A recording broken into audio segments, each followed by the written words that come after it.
KC10 News Today continues. Welcome back, folks. Time now 6:41. We're joined live this morning by Monroe Mayor Jamie Mayo. How are you today?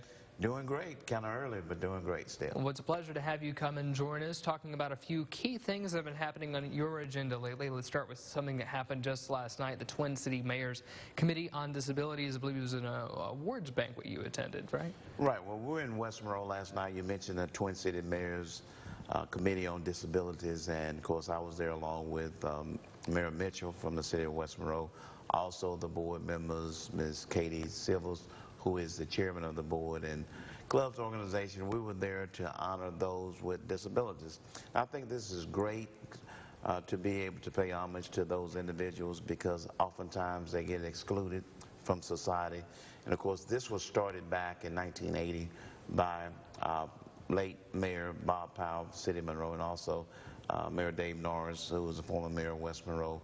And I want to commend them, because that's a great thing to be able to be there and to see them and to see them get awarded scholarships, and also to honor the clubs, organizations, and individuals for their support. I think that was just awesome. And so I always enjoy coming. It's been 19 years for me for coming, and so it's been a while since I've been coming, but I certainly enjoy it. And we present $1,000 to them, and West Monroe presents $1,000, and then other sponsors as well. What a wonderful initiative, especially carrying the torch and continuing that legacy. Thank you, sir.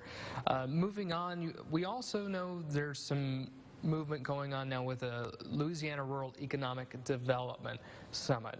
You recently attended that. What are some takeaways? Well, the fact that I've been around for a while, get invited to a lot of different summits and seminars to be on a panel discussion to talk about economic development, and that's everybody's business, and we all talk about that. And so I was on a panel discussion along with the Baton Rouge mayor and also other legislators and economic development individuals, and we talked about a lot about economic development and what we had to do. Of course, Monroe throughout the state is known to be doing pretty well as it relates to bringing in jobs and retaining jobs, and they wanted to see how we do it, how, as they say, the big city mayors do it, and so we had an opportunity to do that. But the key focus, the panel discussion that I was on, was having to do with community development.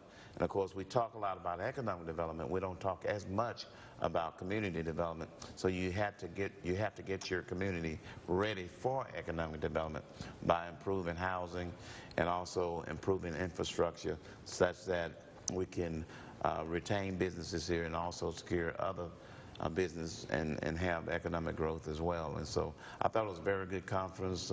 It was in Marksville, sponsored by the Southern Law Center in Baton Rouge, and also others, and a lot of people there. About 300 folks attended, so it was a great summit.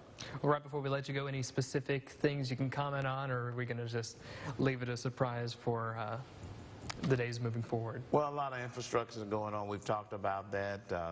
Senate Bill 33 is going on, in which we're expanding the I-20 district as well as the Tower-Rahman district. We're expanding that from 2025 to 2033, so we'll be able to do more infrastructure improvements. But there's just opportunities, growth going on all throughout the city. Downtown, we're proud of that, and also the South Side. So we're working hard, and we don't get a lot of rest, but that's okay too.